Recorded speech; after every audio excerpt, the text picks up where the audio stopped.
Fatal Frame, or Project Zero as it's called in some places, is one of the best horror game series in the world, in my opinion, and it's also one of the scariest.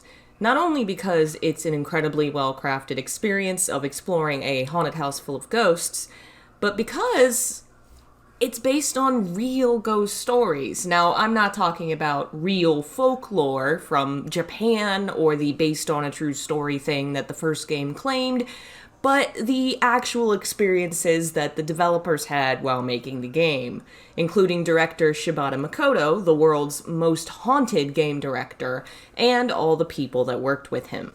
Now, I'm not going to sit here and claim ghosts are real. I'm not going to empirically say they aren't. What I will say is that these people experienced things that frightened them, and sometimes amused them, and that those experiences had a major influence on the Fatal Frame series. They are fascinating, frightening, hilarious, and they just add a delightful layer to the Fatal Frame universe when you know what these people were experiencing while making this game series. Please forgive the quality of this video. It had so many issues in saving, so pieces of it are slightly corrupted, but I delight in these stories so much that I just have to share them with you. So, the adventures of the Fatal Frame developers and the world's most haunted game director, Shibata Makoto. In an interview for a Japanese site that involved both game developers Shibata Makoto and Toyama Keiichiro, two masters of video game horror, Shibata very casually dropped his ghostly experiences, to the shock of his interviewer and the seeming exasperation of his friend and fellow game designer. When asked about his inspirations behind creating the Fatal Frame series, Shibata said he wanted to try reproducing the presence of ghosts from experience he'd had with them, which left the interviewer speechless. Shibata kept going, of course, explaining how before you see a ghost, there's a unique sound you hear that indicates their presence. And if you can emulate that in a game, you can emulate the ghostly experience for people without a sixth sense. At which point the interviewer chimed in to say, "I'm sorry, did you just say you see ghosts?" Shibata stopped and said, "Oh, right. Yes, I see ghosts." He trailed off, mentioning a childhood experience seeing one, at which point Toyama replied, "What's with the teasing tone? You clearly want to talk about it." Apparently, he always wants to talk about it. Toyama says he hears him talking about his ghost experiences all the time. Shibata's first ghost memory is of a time before elementary school, meaning he wasn't even 5 years old when he first saw a ghost.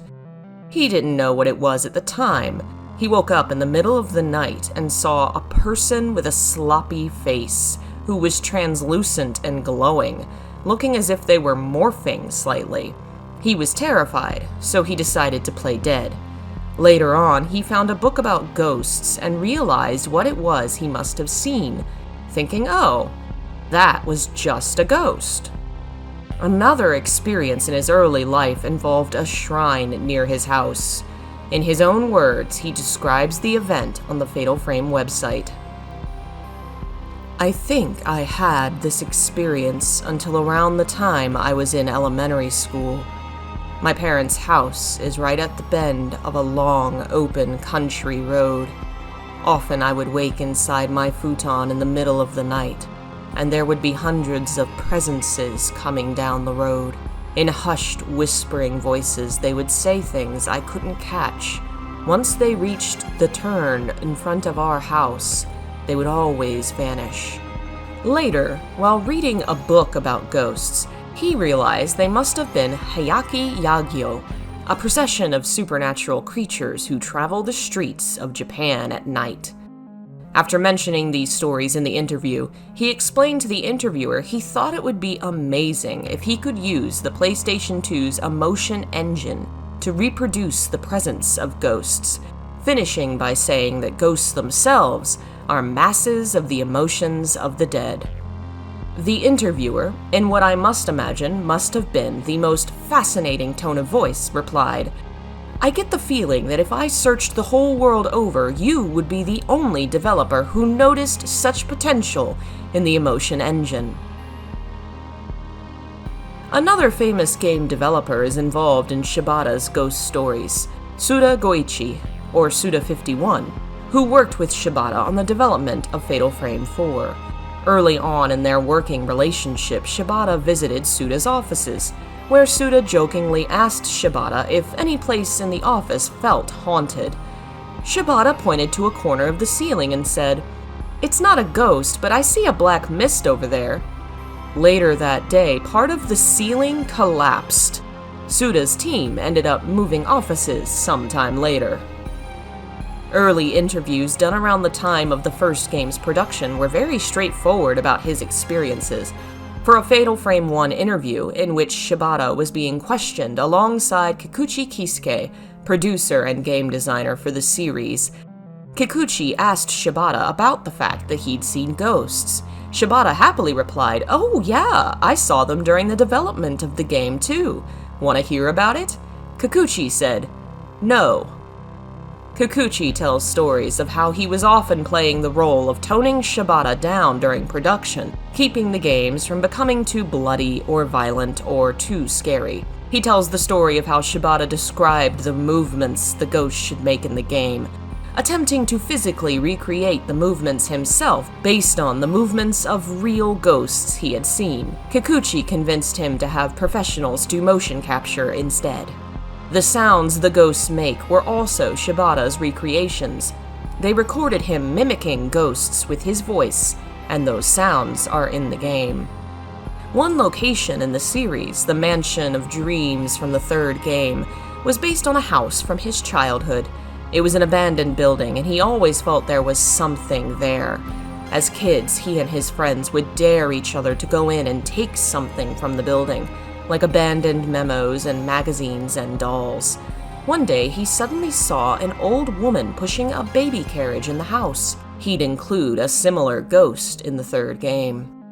He wasn't the only one having experiences. Multiple Fatal Frame team members over the years have mentioned having experiences of their own while working on the games. For instance, the story of the invisible staff member from a female member of the CG staff. I think it was around the very beginning when we'd just started the project. When I told someone I'd be staying overnight to work, they warned me, "If you're going to be alone on this floor, leave." While I was working that evening, I heard the sound of tapping on a keyboard from the other end of the floor.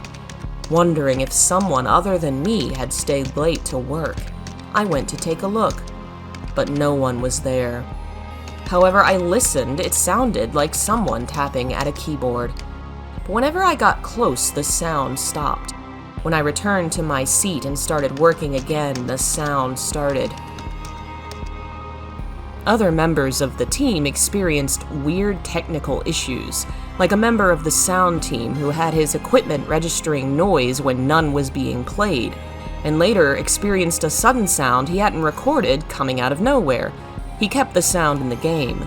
Another team member working alone late at night saw the reflection of a woman in yellow standing behind him in his computer screen.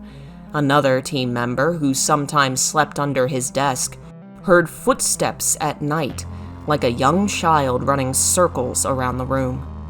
Of course, the most things happened to Shibata, and he is incredibly chill about them. In one interview, he casually explained, "Oh yeah, a lot of things happened. A light at the office exploded. He found long hair inside his bag, covering his clothes constantly, appearing throughout his room. He cleaned constantly, but there was still hair everywhere. He had the thought, if there's a ghost here, I'd rather it be a pretty one." Apparently, he'd only ever seen gross ghosts, but the hair was glossy and nice, so he had hopes this ghost would be a hottie. The last time he found any hair was when he sat down to write more of Fatal Frame's plot and found it covering his keyboard. Back then, he lived in a company dorm and moved soon after. He was disappointed he never got to see the ghost, since it was female. Female ghosts seem to be something of a favorite of Shibata's, to the point that he projects that favoritism onto others. Like Kikuchi, who, when asked which ghost was his favorite, replied that it was the broken neck ghost. Shibata asked, "Could it be that you have a crush on the upside-down woman?" Kikuchi, of course, said no. Another interview involving a different interviewer, who also said broken neck was his favorite, led Shibata to say, "Seems like you're in love with the broken neck ghost, just like Kikuchi," while the man in question, of course, said, "I told you I'm not." Unfortunately, it doesn't seem to have gotten through to Shibata. Oh well. Accept your fate, Kikuchi. When it comes to the supernatural in Japan, it's sometimes taken pretty seriously. If a company is creating a project based on the supernatural, it's common to have a purification done before work begins, just to be careful. Kind of like coming in to clean the house of ghosts before you start working. Well, Shibata decided his team didn't need a purification. If ghost stuff happened during Fatal Frame's development, wasn't that a good thing? He said it would be a blessing if they were haunted. About once a week, someone on the staff would ask him, beg him to have a purification done, and he wouldn't do it. Some staff members took to wearing protection charms around their neck instead. Late in development, another story Shibata tells involves technology taking on a life of its own. This happened while I was performing checks on the European version. I was playing as Mafuyu when a member of staff called for me, saying that something had gone wrong. Once the issue had been solved and I returned to playing, I noticed something was strange about the screen. Even though no one was touching the controller, Mafuyu was running around inside the TV. Mafuyu walked around the area for a while, then raised the camera. He began to take a session of pictures.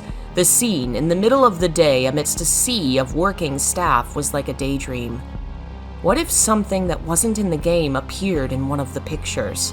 This terrible thought crossed my mind, and I hurriedly yanked out the controller, and Mafuyu finally came to a halt on the screen.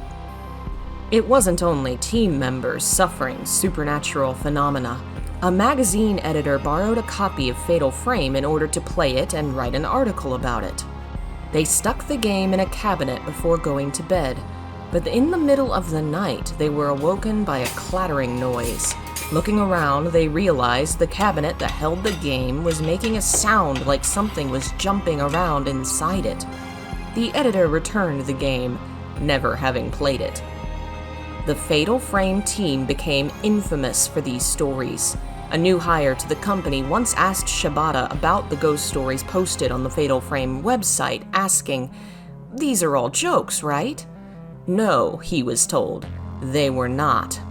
Kikuchi, once again playing Shibata's straight man, told Shibata in an interview to try not to freak out the new hires too badly. Shibata said, "Hey, it was the light that broke," referring to an instance when a light bulb exploded for no reason in their office, one of the more famous stories. Kikuchi replied, "Stop that!" Apparently, the shattering light wasn't the only explosive event. Shibata heard an enormous sound from the men's bathroom and ran inside, thinking someone must have been hurt. No one was there, and the bathroom mirror was scattered across the room. This time, he took a picture as proof, which he mentions in an interview alongside Kikuchi. He showed the picture to the producer, who then said, "No, we can't show this to anyone." The picture was removed from the internet at his request. In the interview, Shibata pointed to the corner of the image, saying, "Take a good look. You can see a long-haired woman reflected in the shards." Kikuchi replied, "For real?" Shibata said, "I wish it was." To which Kikuchi said, "Stop it, that's not funny." I will await the buddy comedy horror movie about these two for the rest of my life. Here's another ghost story direct from Shibata. This is something that happened to the movie team. There's a cutscene in the game of the writer and his two companions arriving at the rope hallway. When the cutscene was being made, I heard from the staff there was something weird about it. Going to take a look, I glimpsed feet floating in midair in the top corner of the mirror, as if someone was hanging there. I checked the data, Mr. Shibata, and there's nothing there. But for some reason, whenever we turn into a cutscene, it always shows up. But since it's there, should we leave it in? No, it has to be a bug. do what you can to fix it. No matter what they did, the feat wouldn't go away, so we'd simply given up on it. But at some point in the process of creating the cutscenes, they simply vanished. Even wilder ghost stories are just glossed over in these documents. Apparently, one planner on the team was pulled by their hair towards the office ceiling in the middle of the night and screamed bloody murder, as you would. Other ghost stories during development were more weird than they were terrifying. This was at the end of development after 2 a.m. No one was left on the floor, and I was working alone. As I was working, I momentarily looked up from my PC and saw that the meeting room door was open. From out of the door peeked the profile of a white face. It was frightfully expressionless, and its eyes were open. The white face withdrew inside the room and peeked back out, repeating it over and over. Seeing this, I let down my guard and reflexively laughed, returning to work. Fatal Frame 2 had a lot of weird experiences during development too. A voice saying "brother," which came from nowhere, apparently appeared in the sound files, and it overlapped another voice line so it couldn't be deleted from the game. Another mysterious voice was a very realistic moaning sound no one recorded. Shibata was apparently thrilled when he heard the creepy sound, only for the sound manager to reply, "I didn't make that sound. I spent all last night trying to remove it, but it wouldn't disappear." During the development of the first game, Shibata wished a female ghost would appear to him. During the second game's development, he apparently got his wish. He kept a diary at the time, which recorded how on a Friday in 2002, a woman's spirit appeared to him in the early hours of the morning, reaching out to his bed to cover his eyes with a palm. Terrified, he leapt out of bed and ran away, only to turn and see a glowing shape lying in his bed. He watched her, stock still for near minutes, before realizing he should turn on the light. So he flicked the switch, and nothing happened. Suddenly angry, he shouted, "What the hell is this? Don't freak me out like that!" And the woman disappeared. The lights turned on, and no one was there. The next day, he had trouble sleeping, so he stayed up late playing games and watching movies until 4:30 in the morning. At that point, he kept the lights on and tried to go to sleep, but he felt a breeze moving through the room. He opened his eyes and the breeze stopped, and suddenly the TV turned on, showing a white image until it abruptly turned back off. Terrified, he gave up on sleep for the night. The next day, he woke suddenly in the middle of the night when someone grabbed his hand tight. He opened his eyes, and nothing was there. The events kept happening every night around 3:30 a.m. He began to feel incredibly nervous, and his sleep suffered as the strange things continued. But as the development of Fatal Frame 2 sped up, he started going home less, and he stopped seeing the woman even when he did return home. Eventually, he put together a connection between the times the ghost appeared and the times it didn't. He'd started using Febreze to get rid of a strange smell in his home. When he used it, no ghost! Now that's a tagline to put on the bottle. Once he realized this connection, he placed a memo on the office notice board which read, "I recommend that those who are troubled by ghosts try spraying Febreze in their room."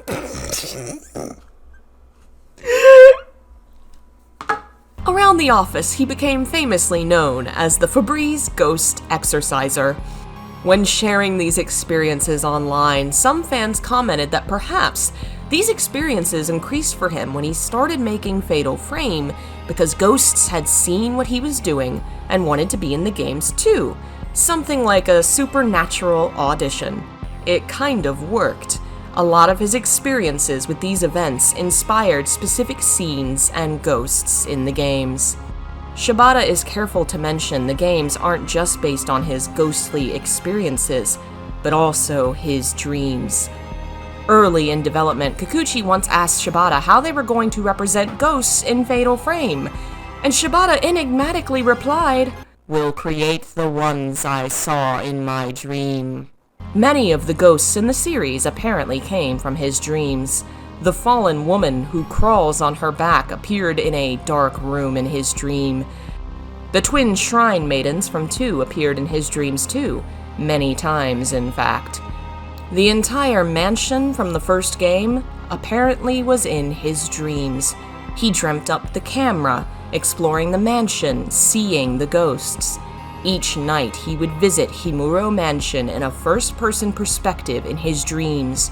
He could see everything clearly, except the protagonist, which is why it apparently took him so long to settle on one for the game. Interviews with Shibata become terrifying when he casually drops the dream thing.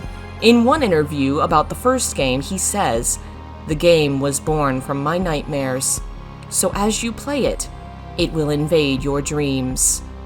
At one point, he states he'd already started working on a sequel shortly after the first game's release, which surprised Kikuchi. He hadn't realized Shibata had already started writing, to which Shibata replied, "But you wouldn't stop telling me to write. You kept saying it in my dream." Kikuchi was very quick to reply, "We really ought to do a purification soon." For the third game, they finally ended up having a purification, and it was Kikuchi who pushed for it. He'd pushed to have one for the second game too, but Shibata found out and put a stop to it. This time, however, Shibata didn't intervene, so Kikuchi got to have his purification. For the new year, he dragged along a reluctant Shibata to a temple to pray for the game's success and receive a purification. However, it backfired. Shibata became majorly ill and retreated to bed afterwards for days. And once he returned to work, other people started catching the strange illness from him, one after another. Multiple pieces of equipment stopped working all at once. Kikuchi joked that this perhaps meant Shibata himself was some kind of evil spirit and the purification had damaged him instead, which became something of a running gag among the team.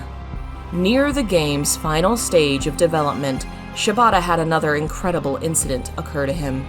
This happened one night, a little while after going to the purification. I got into bed, using the remote to turn off the TV. The next second, as the room went silent, I heard the sound of the remote going flying and landing on the carpet. As I looked over in the direction of the sound of the remote, I realized there was something like a white pole in front of me. A white arm dangling vertically beside my ear. I looked up to see who the arm belonged to. There was nothing beyond the arm. Later, he would awaken in the middle of the night at 3:30 to a voice coming out of his vents, asking if he wanted to go for a swim. It was freaky for Shibata, because at the time they were working on the end of Fatal Frame 3. The ending includes a large black sea where dead spirits travel to the afterlife. Of that event, Shibata says, "I think the voice was probably a voice calling to me from that other shore. When I think about it that way, it seems meaningful. At the time, half of me was probably mentally there already. That voice still echoes in my ears." The creepy stories and experiences continued to Fatal Frame 5. One team member, on her last day on the job, spoke candidly before everyone, saying, "I've kept quiet about this until now, but there's always a man's ghost standing in front of the emergency exit on this floor. It looks like a black shadow to me. Whenever one of the staff leaves, it follows them, but the next day it will be standing in the same place and go off with someone else. Well then, thanks for everything." Near the end of development, Shibata spent some nights sleeping on the floor of the conference room. One night, he saw something white in the room peeking out from behind a partition. A 4-year-old boy wearing a kimono. "Aren't you sleeping?" the boy asked. Shibata, exhausted, replied, "I'm asleep, just look at me." The boy laughed and ran away. There are countless stories about strange experiences in the life of Shibata Makoto and the creation of the Fatal Frame series. My unedited version of this video was almost an hour long, but I couldn't keep in everything. Still, I want to close with a story that's not about ghosts or a strange experience, but about a dream, which led to Shibata writing a very thoughtful exploration of why we are alive and what the meaning of the Fatal Frame series truly is. This isn't a ghostly experience, but a dream I had one day, and I felt I had to write it down. I was attending a ritual that resembled a funeral.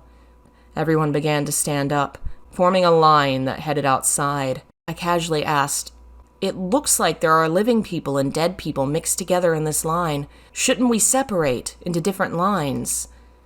The row suddenly split into two. The living were on the right, the dead on the left. "Well then, which are you?" the old lady asked me. That's right. Which was I? After troubling over this for a while, a woman appeared from my left. It was an old lady I knew. After muttering to herself for some time, she asked me, "You don't know why you're alive, do you?" She slowly reached out her hand. Why was I alive? Was there some kind of reason for it? Just as her white hand was about to grip mine, an intense chill ran through me and I let out a shout. "I'm alive because you're dead. Your death is the reason I'm alive." I awoke from my dream to the sound of an old woman somewhere roaring with laughter. A long while later, I encountered a Tanka poem. One death is that of the many perished who reside inside the deceased, who are dead and gone for eternity. It was a simple reality that if I had died, the time I shared with her would be known by no one, as if it had never happened, as if she had died completely. When I realized this, I wondered when we were making the ending of Fatal Frame 3, dealing with the dead, might turn into a story in which the pain of a person who lost someone dear to them and survived won't go away, but still they realize their loss is their very reason for being alive and decide to live on.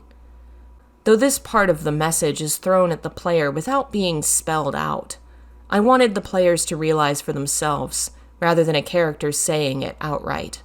I think there are a lot of different ways to feel about the ending, and I hope that players feel them all.